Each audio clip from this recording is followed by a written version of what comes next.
الرزق لعباده لبغوا في الأرض ولكن ينزل بقدر ما يشاء إنه بعباده خبير بصير.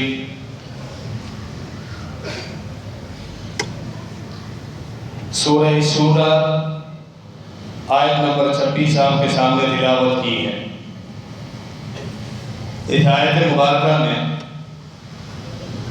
اللہ تعالیٰ نے لوگوں کے اندر رزق کی تقسیم کی ایک حکمت بیان فرمائی. اللہ تعالیٰ نے ہر انسان کو رزق کی ایک مقدار عطا فرمائی. کسی کو زیادہ دیا ہے، کسی کو کم دیا ہے.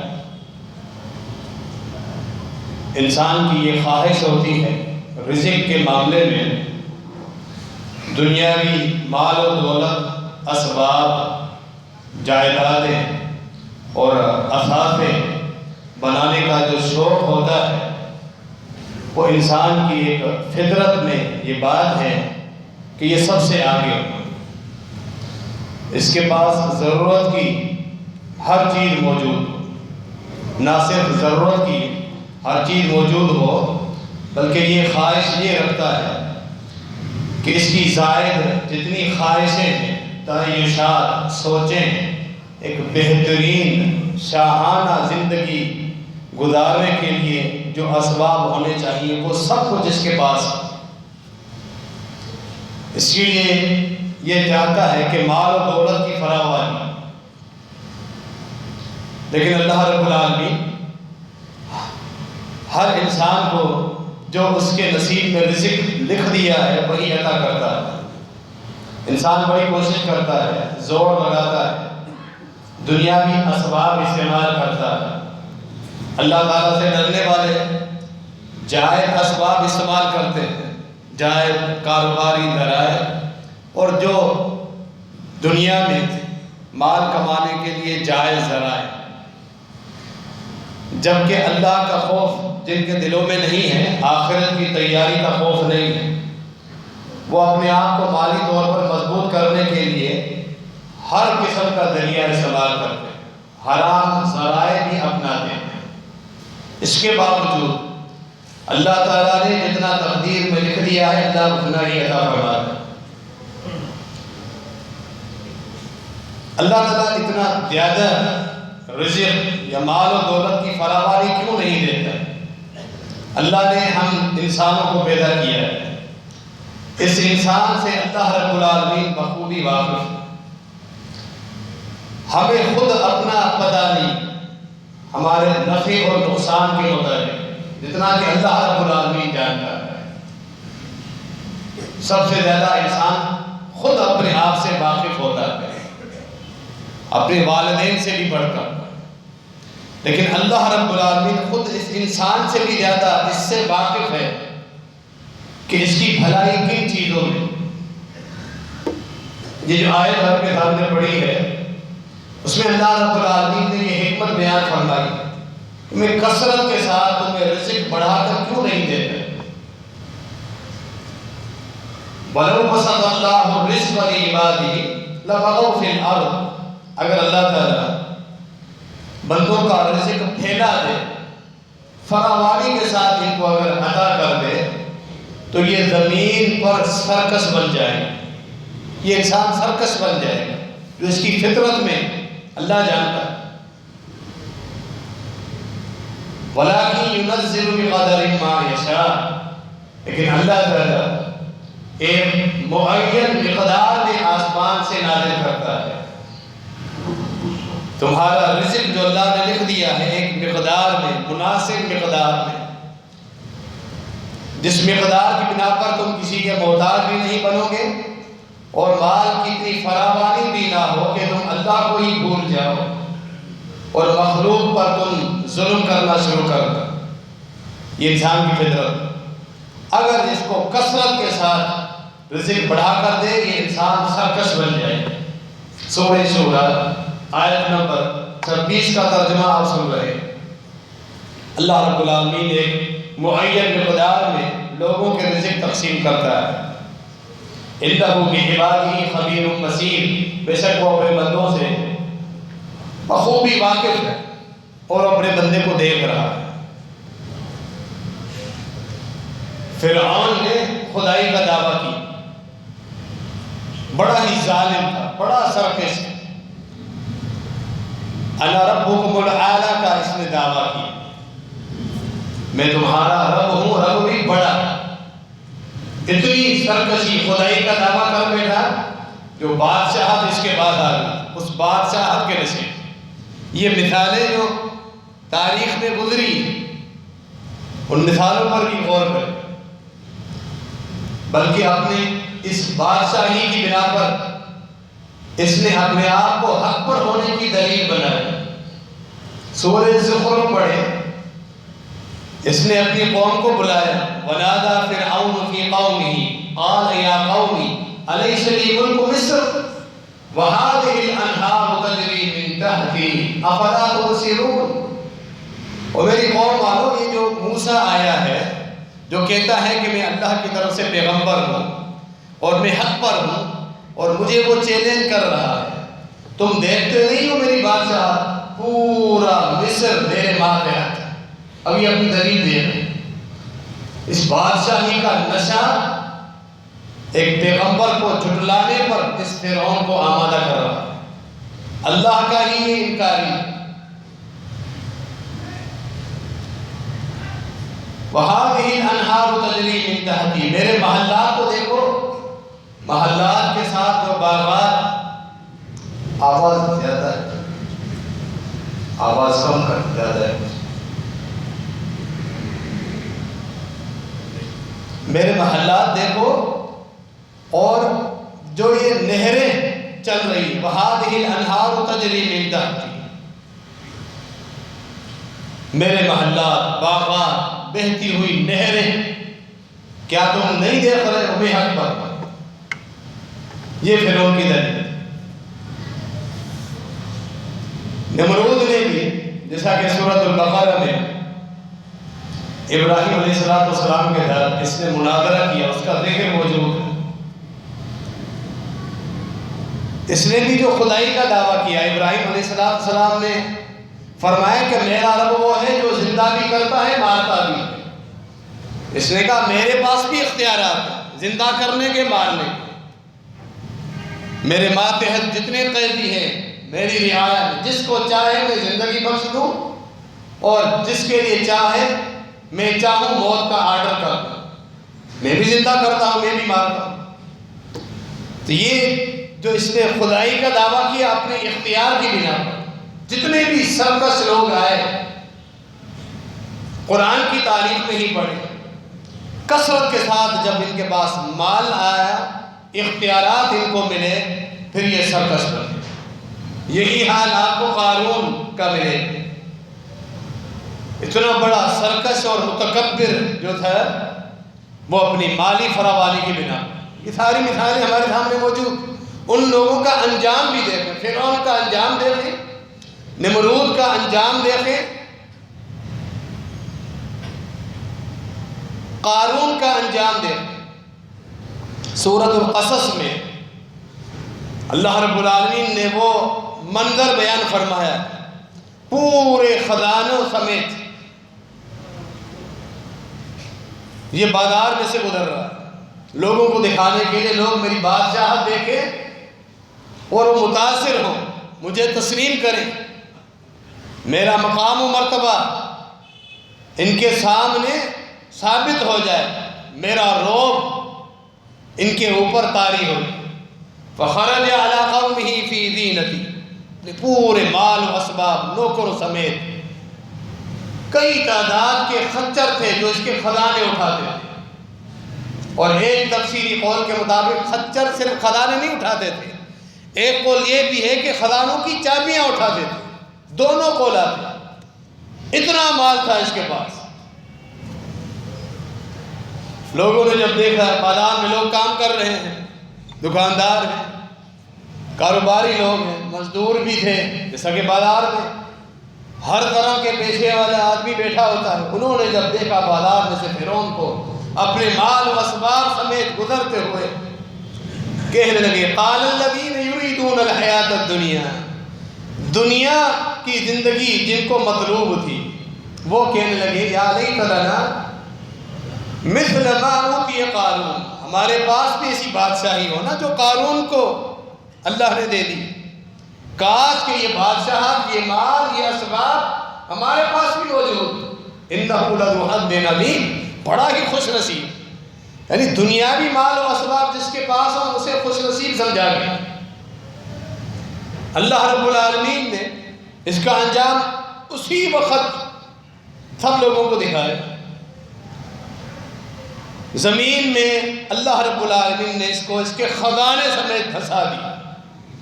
زمین نے جب اس کو نگلنا شروع کر دیے، نگل گئی اس لوگوں کے سامنے، اس پر عذاب آیا، خزانوں سمیت زمین نے جب اسے نگل دیا، اب لوگوں کو بات سمجھ میں آئی کہ یہ جو مال کی کثرت اور فراوانی یہ انسان کو سرکش بنا دیتی ہے، اللہ رب العالمین کا عذاب اترتا ہے ایسے لوگوں جو مال ملنے کے بعد سرکش بن جاتے ہیں۔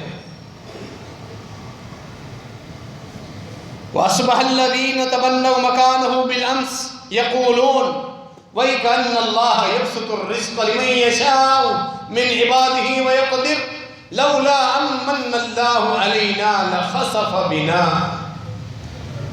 جو کچھ دیر پہلے یہ کہہ رہے تھے یہ خوش نصیب ہے، ہمارے پاس بھی کاش ایسا ہی مال ہو، ایسی بادشاہت، جب اس کا انجام دیکھا، اس کا حشر دیکھا، وہ کہنے لگے کہ اللہ رب العالمین جس کا رزق چاہے بڑھا دے، جس کا رزق چاہے گھٹا دے، یہ اللہ کی اختیارات۔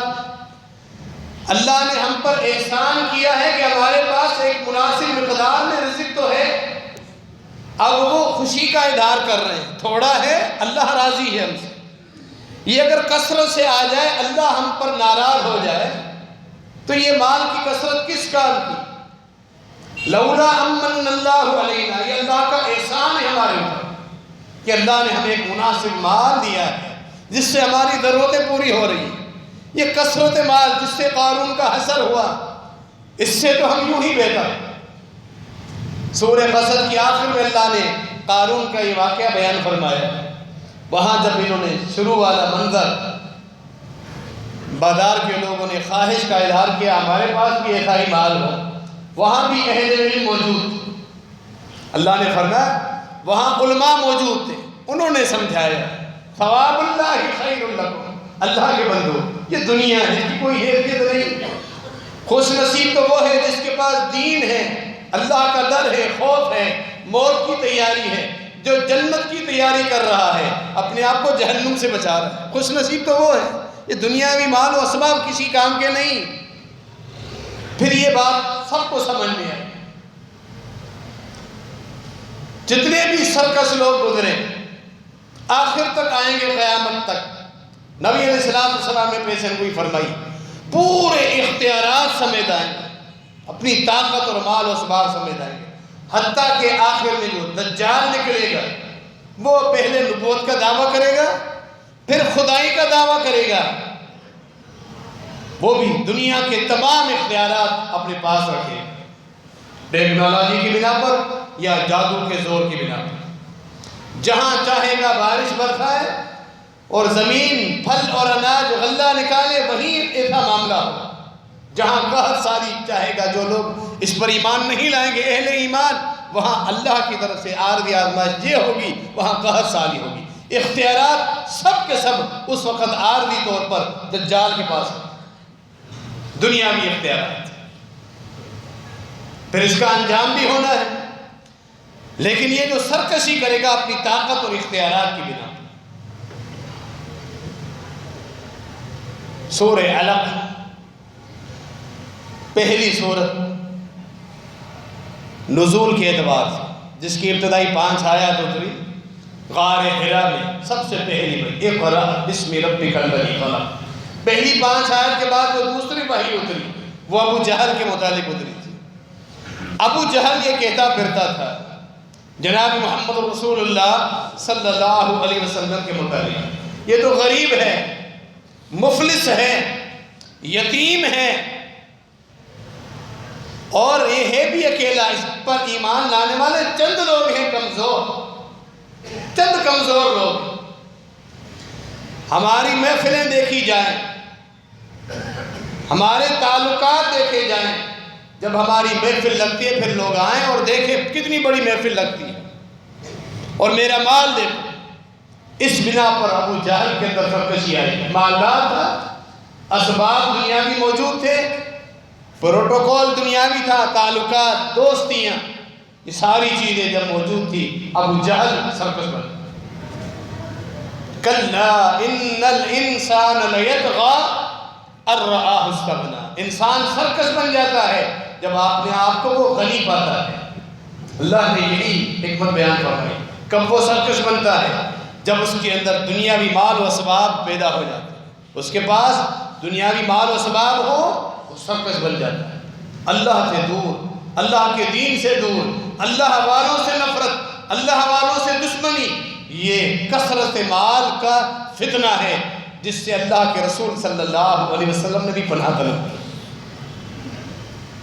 صحیح بخاری کی آپ حدیث دیکھیں، نبی علیہ السلام کی دعائیں، ان دعاؤں میں آپ کو یہ دعا بھی ملے گی، وَأَعُوذُ بِكَ مِن شَرِّ فِتْنَةِ الْغِنَىٰ وَمِن شَرِّ فِتْنَةِ الْفَقْرِ، اے اللہ جب مال کثرت کے ساتھ آ جائے، اس غنا کا بھی ایک فتنہ ہے، میں اس فتنے سے تیری پناہ طلب کرتا، اور اگر فقر ہو، عارضی طور پر تیری طرف سے آزمائش ہو، اس فقیری میں بھی آزمائش ہے، فتنہ ہے، میں دونوں فتنوں سے تیری پناہ طلب کرتا۔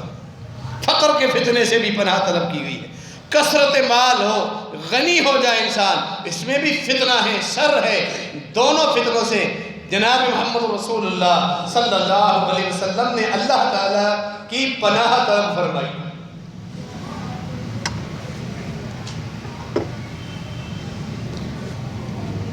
سورۃ الکہف میں اللہ تعالیٰ نے دو آدمیوں کا ذکر فرمایا، آپس میں دوست تھے اس اعتبار سے کہ اٹھنا بیٹھنا ایک ساتھ تھا، ملاقاتیں ہوتی رہتی تھی، ایک انتہائی مالدار، دو باغات اللہ نے دے دیے، انگور کا پھل، کھجور کا پھل، اور پھر کھیتی، اسی باغ کی زمین سے وافر مقدار میں کھیتی بھی یہ حاصل کرتا تھا، اناج غلہ، لیکن اللہ کا انکاری بن گیا۔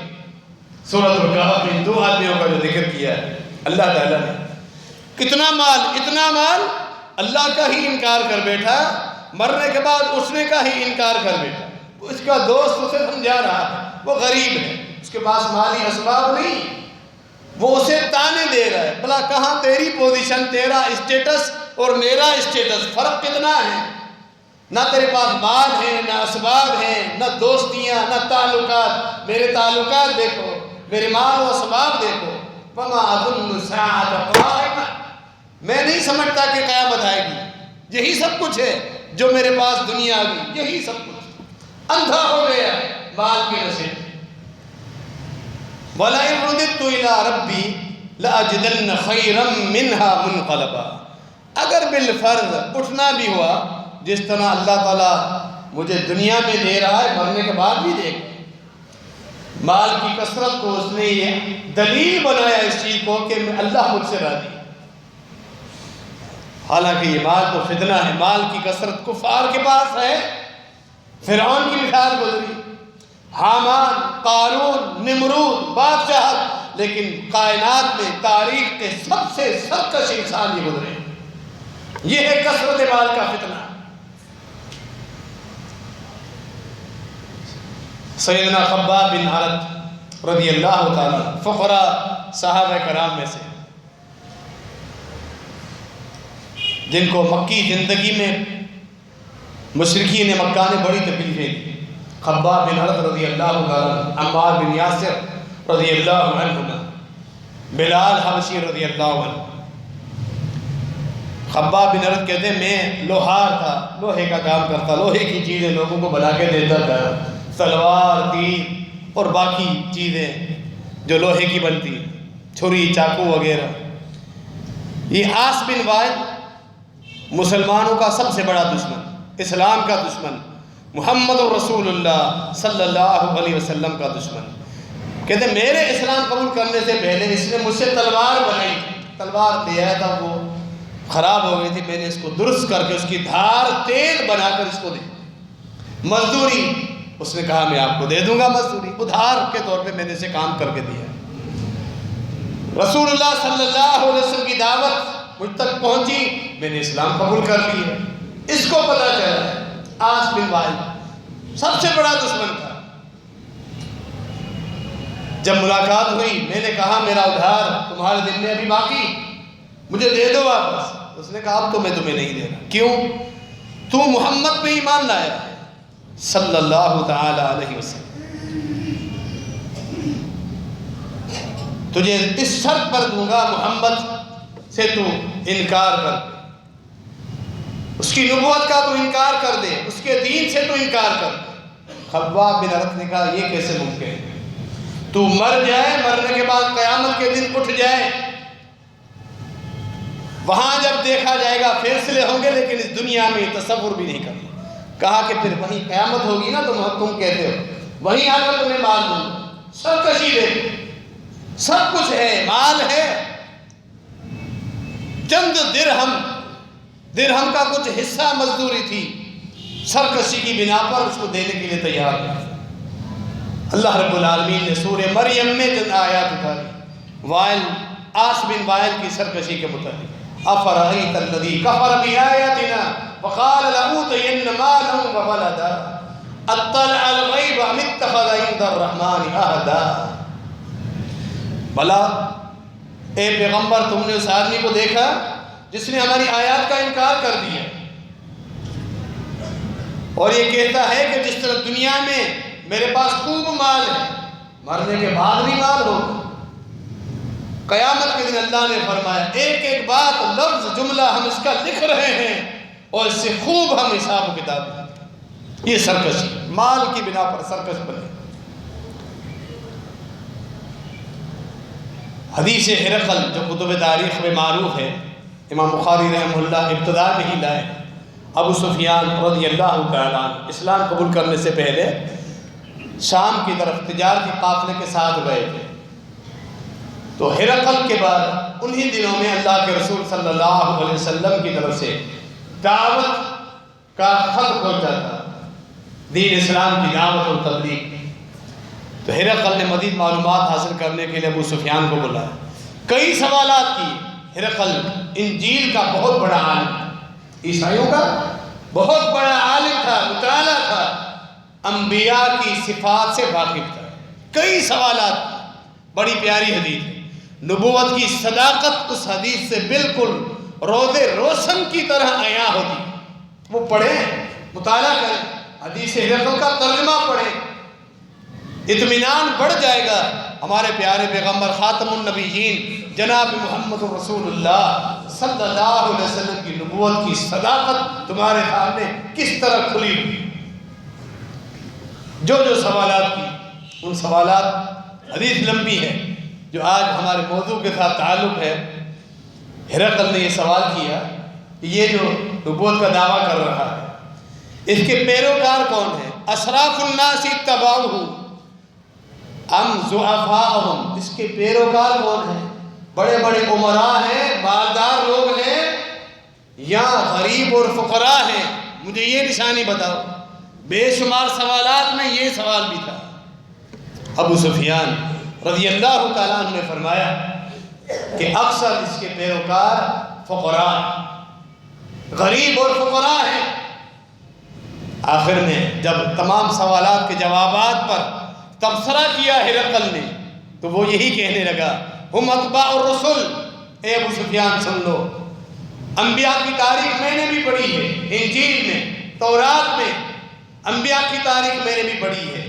جتنے بھی انبیاء گزرے ہیں ان کے پیروکار فقراء لوگ ہی رہے۔ ہمیشہ مالدار طبقے نے انبیاء کی مخالفت کی، دیندار لوگوں کی مخالفت کی۔ وہ دین کے، اللہ کی احکامات کے، شریعت کے سب سے بڑے دشمن مالدار لوگ ہی رہے۔ انبیاء کے پیروکار فقراء ہیں۔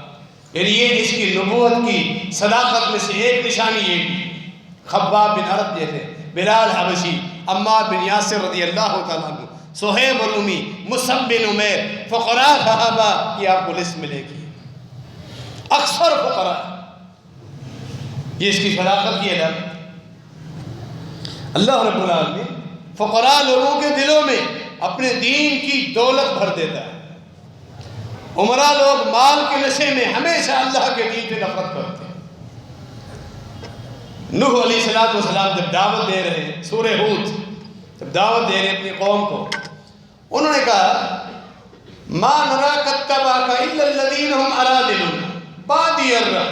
اے نوح، تو کہتا ہے میں اللہ کا سچا پیغمبر ہوں، ہم دیکھ رہے ہیں جو آپ کے پیروکار ہیں نا، جنہوں نے تیرا دین قبول کر لیا ہے، تجھے پیغمبر اور نبی مان لیا ہے، وہ انتہائی سادہ اور فقراء لوگ، ارادلنا، جن کی ہمارے پاس بڑے لوگوں کے معاشرے میں کوئی حیثیت نہیں. انہوں نے بھی اسی چیز کو دلیل دی. سرکش لوگوں نے ایمان قبول نہیں کیا، حتیٰ کہ اللہ رب العالمین کا عذاب ان کے اوپر اترا، ڈوب کے مر گئے، غرق ہو گئے، لیکن اپنے مال کے نشے میں ایمان قبول نہیں. کثرت کے ساتھ مال، اکثر لوگوں کو یہ تڑپ ہے، اس پر پریشان ہیں، راتوں کی نیندیں اجڑی ہوئی ہیں، اور دن کے وقت پریشانیاں، لوگوں سے مشورے، قرض ادھار، کاروبار کے مختلف طریقے، آخرت کی تیاری، اپنا دینی نقصان، اللہ کو راضی کرنے کے جو اسباب اللہ نے اتارے، وعدے کر دیے، ان کی فکر نہیں. ہماری زندگی جو گناہوں میں گزر رہی ہے اس کی فکر نہیں. جو اللہ کے فرائض چھوٹ رہے ہیں، موت کی طرف ہم بڑھ رہے ہیں، مرنے کے بعد کیا انجام، اس کی فکر نہیں. فکر یہ ہے، پریشانی یہ ہے کہ کس طرح ہمارا مال و اسباب بڑھ جائے، حلال اور حرام اسباب ہو، کسی طرح بھی اسباب جمع ہو. یہ کثرت کے ساتھ جو مال ہے یہ تو فتنہ ہے، یہ تو شر ہے. اکثر لوگ سرکس بن گئے اس مال کی بنا پر.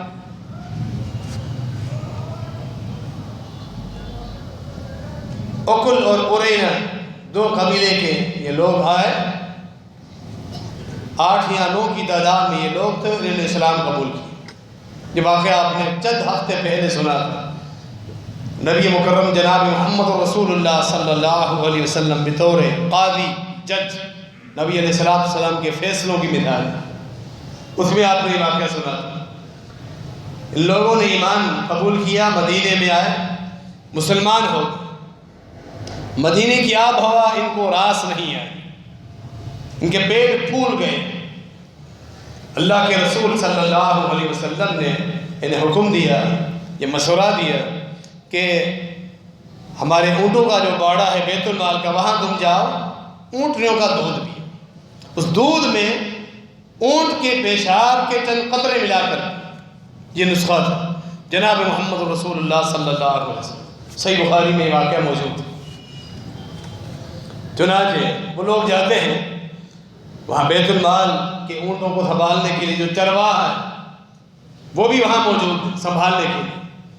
اس نسخے پر عمل کیا، اونٹیوں کا دودھ پیا، پیشاب کے چند قطرے ملا کے پھر پیا، خوب صحت مند ہو. پیٹ کی جو بیماری تھی وہ درست ہو، صحت مند ہو، بلکہ پہلے سے زیادہ ان کے جسم موٹے ہو، پہلے سے زیادہ صحت مند، طاقت. اب جب انہوں نے اسلام قبول کیا، کمزور تھے، اللہ کے رسول صلی اللہ علیہ وسلم کے ساتھ چند دن گزارے، بڑے ہی نیک عبادت گزار. اب باہر آئے، جب یہ صحت اور طاقت آ گئی، سرکش بن گئی. اس صحت اور طاقت کے نشے میں سرکش، ایسا سرکش ہوئے، اس قدر سرکشی آ گئی، اس چرواہے کو انہوں نے بے دردی کے ساتھ قتل کر دیا. مرتد ہو گئے، اسلام کا انکار کر دیا، چرواہے کو بڑی بے دردی کے ساتھ قتل کیا. لوہے کی سلاخیں انہوں نے آگ پر تپائی، گرم کی، اس بیچارے کی آنکھیں نکالی، اس کے ہاتھ پاؤں باندھ دیے اور دھوپ میں اسے پھینک دیا، اور وہ بیچارہ تڑپ تڑپ کے وہیں مر گیا. یہ بیت المال کے اونٹ چوری کر کے بھاگ گئے. ایسی سرکشی، جب کمزور تھے پھر تو درست تھے، جب صحت اور طاقت آ گئی پھر سرکشی دے. یہ انسان کی فطرت ہے. اللہ من رحم ربی، اللہ جس پہ رحم فرمائے سے بے شمار تاریخ میں لوگ گزرے. اس موضوع کا دوسرا پہلو بھی ہے. جن کو اللہ نے صحت بھی دی، انہوں نے اپنی صحت اور جوانی اللہ کے دین کے دفاع کے لیے لٹا دی. اللہ نے ایسے مالدار لوگ بھی پیدا کیے، حلال کا مال کمایا، خوب مالدار تھے، اپنا مال اللہ کے دین کی خدمت و دفاع میں لٹا دیا. عثمان غنی رضی اللہ تعالیٰ عنہ تو ہے 100 کے 100 اونٹ مال اور اسباب سمیت، نان و نفقہ سمیت بھرے ہوئے اللہ کے راستے میں دینے والے. اسرا مبشرہ، جنت میں کئی دفعہ، دنیا میں کئی دفعہ نبوت کی زبان مبارک سے جنت کی خوشخبری سننے والے ایسے لوگ بھی ہیں. لیکن کثرت کی بات ہو رہی ہے.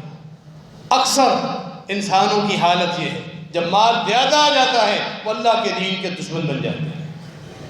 نبی مکرم جناب محمد رسول اللہ صلی اللہ علیہ وسلم کو پتہ چلا، ان کے پیچھے اپنے صحابہ کرام کا دستہ بھیجا، وہ پکڑ لیے.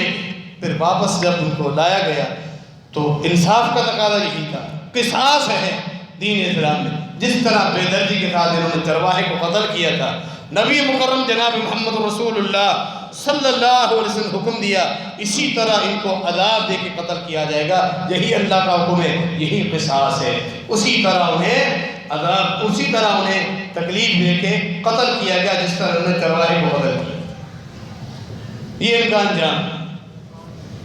اللہ رب العالمین نے فرمایا سورہ بنی اسرائیل وَإِذَا أَرَدْنَا أَن نُهْلِكَ قَرْيَةً أَمَرْنَا مُتْرَ فِيهَا فَفَسَقُوا فِيهَا فحق علیہ القول فدمرناها تدمیرا. جب کسی قوم والے، کوئی علاقہ، کوئی ملک، گاؤں، شہر، جب وہ سرکش بن جاتے ہیں، اللہ رب العالمین ارادہ فرماتا ہے اب ان کی سرکشی حدود کو، اللہ کی جو آخری حد ہے وہاں پہنچنے والی ہے. لیکن اللہ رب العالمین پکڑتا جب ہے جب اللہ کی حجت مکمل ہو جائے، جب سرکشی آخری حد کو پہنچ جائے جہاں تک اللہ نے ڈھیل دینے کا وعدہ کیا ہوتا ہے. پھر اللہ نے فرمایا میرا ارادہ ہوتا میں انہیں ہلاک کروں. تو پھر وہاں بستی والے میں تھے امرنا مترفیہ، جو مالدار لوگ ہوتے ہیں ہم انہیں خوب مزید مال کی فراوانی دے دیتے ہیں. مالدار لوگوں کے پاس مزید مال آ جاتا ہے، مالدار ہیں، دنیاوی اسباب موجود ہیں، اللہ پھر خوب انہیں مال بڑھا کر دیتا. فَفَسَقُوا فِيهَا، کثرت سے مال کے نشے میں اب وہ فسق و فجور پھیلاتے ہیں علاقے میں. فحق علیہ القول، اب اللہ کی حجت واضح ہو جاتی ہے. فدمرناها تدمیرا، جب وہ آخری حد کو پہنچ جاتے ہیں، کثرت مال کے نشے میں فسق و فجور پھیلا دیتے ہیں اور وہ ظلم کے پہاڑ ڈھانے لگتے ہیں، پھر اللہ رب العالمین کا عذاب اس بستی پر آ جاتا ہے. فدمرناها تدمیرا، ہم انہیں تہس نہس کر دیتے ہیں، تباہ و برباد کرتے ہیں. نبی مکرم جناب محمد رسول اللہ صلی اللہ علیہ وسلم فجر کی نماز ایک دفعہ پڑھائی اپنی مسجد میں. آپ کے انصار صحابہ کرام جو قرب و جوار کے قبائل میں نمازیں پڑھتے تھے، جمعہ یا کچھ نمازیں نبی علیہ السلام کے ساتھ پڑھنے آتے تھے. ایک دفعہ فجر کی نماز میں آ گئے. اس رات کو ابو عبیدہ بن جراح رضی اللہ تعالیٰ عنہ بحرین کے عیسائیوں سے جزیے کا مال لے کر آئے، کثرت کے ساتھ مال آیا. صحابہ کرام کو پتا چلا مال انسانی دنیاوی ضرورت ہے، ایک حد تک انسان کو ضرورت ہے تاکہ کسی کا محتاج نہ ہو، اپنی ضرورتیں پوری کرے. حلال کا مال ہے، صدقہ کر کے بھی اللہ کو راضی کر سکتا ہے. ایک حد تک اس کا جواب ہے. نماز سے فارغ ہو کر اپنے صحابہ کرام کی طرف چہرہ مبارک جب کیا تو دیکھا آج جماعت کی تعداد زیادہ ہے. تو نبی مکرم جناب محمد رسول اللہ صلی اللہ علیہ وسلم دیکھنے لگے تو انصار صحابہ کرام آگے آنے لگے تاکہ اللہ کے رسول صلی اللہ علیہ وسلم نے دیکھیں کہ ہم آ گئے اور مال جو تقسیم ہونا ہے اس کا حصہ ہمیں بھی مل جائے. پیارے پیغمبر جناب محمد رسول اللہ صلی اللہ علیہ وسلم کے چاند سے زیادہ خوبصورت چہرے پر مسکراہٹ سج گئی جب انصار صحابہ کرام کو دیکھا اور اپنے آپ کو آگے آگے پیش کر رہے تاکہ میری نظر ان پر پڑے. اور صحابہ کرام نے تکلف بالکل نہیں، بے تکلف، یہی تعلیم اور یہی تربیت ہے. نبی مکرم جناب محمد رسول اللہ صلی اللہ علیہ وسلم نے پوچھا لگتا ہے تمہیں پتہ چل گیا کہ ابو عبیدہ مال لے کر آئے۔ صحابہ کرام نے کہا جی ہاں اللہ کے رسول، بات یہی، رکھ رکھاؤ نہیں تھا، سیدھی بات تھی، یہ نہیں۔ ہم نے کہا آج ہم بھی فجر کے بعد نبی علیہ السلام کے ساتھ پیچھے پڑھ لیں، ثواب زیادہ، بات سیدھی کی، بات یہی، مال لینے ہیں۔ فرمایا اب سرو وعملوا، تمہارے لیے خوشخبری ہے، تمہیں مال ملے گا۔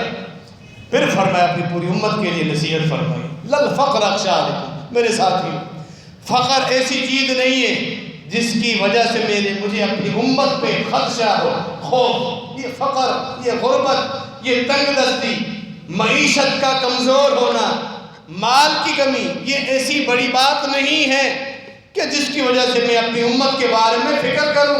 لل فقر اخشی علیکم، مجھے تو ڈر اور خوف یہ ہے، ولیکن اخشی علیکم ان تبسط علیکم الدنیا کما بسط علی الذین من قبلکم فتنافسوها کما تنافسوها فتہلککم کما اہلکت۔ مجھے تو اس چیز کا ڈر ہے کہ اللہ رب العالمین جب تمہیں خوب دنیا دے گا، میری امت پہ خوب اللہ مال کی فراوانی لائے گا، اس چیز کا مجھے فقر کا ڈر نہیں، خوب مال کی فراوانی لائے گا۔ ڈر یہ ہے مال کی اس فراوانی کی بنا پر، جس طرح پہلے لوگوں کو اللہ نے مال کی فراوانی دی، پھر وہ مال کے پیچھے انہوں نے رب کے احکامات کو بھلا دیا۔ مجھے ڈر یہ ہے کہیں میری امت والے بھی اس کثرت مال کی بنا پر اپنے رب کے احکامات کو بھلا دیں۔ پر جس طرح اس دنیا نے انہیں ہلاک کر دیا، مجھے ڈر اور خوف یہ ہے میری امت بھی کثرت مال کی وجہ سے ہلاک نہ ہو۔ کثرت مال ہلاکت کا سبب، جس کی بنا پر نبی مکرم جناب محمد رسول اللہ صلی اللہ علیہ وسلم کا اپنی امت پہ خدشہ تھا۔ اللہ رب العالمین نے قرآن میں کئی مقامات پر ذکر فرمایا ہے، قیامت کے دن اہل جہنم کی زیادہ جو تعداد ہے وہ مالدار لوگ، اور جنت میں زیادہ تعداد فقراء کی۔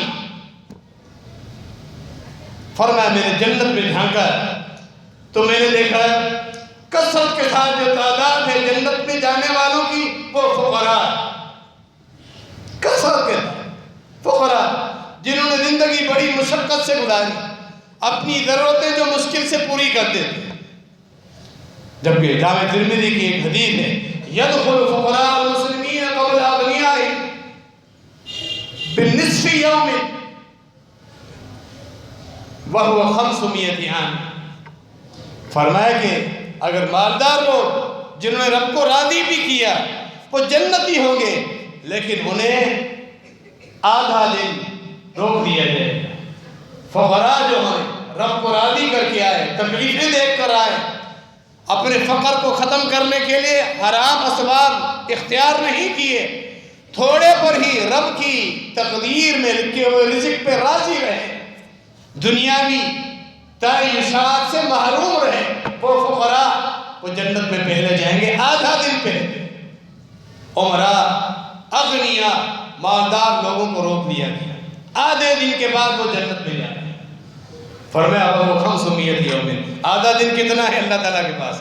5 صدی، 500 سال، کیونکہ اللہ کے ہاں جو گنتی ہے، اللہ کے ہاں جو گنتی ہے، اللہ کے پاس ایک دن ہمارے 1000 دنوں کے برابر، 1000 سالوں کے برابر، ایک 10 صدیاں بنتی ہیں اللہ کے پاس ایک دن بنتی ہے۔ وَإِنَّ يَوْمًا عِنْدَ رَبِّكَ كَأَلْفِ سَنَةٍ مِّمَّا تَعُدُّونَ۔ قرآن تیرے رب کے پاس جو گنتی ہے تمہاری گنتی کے 1000 سال ہو، رب کے پاس ایک دن ہوتا ہے، آدھا دن۔ 5 صدیوں کے بعد جنت میں جائیں گے جنت میں، لیکن کھڑے ہوئے۔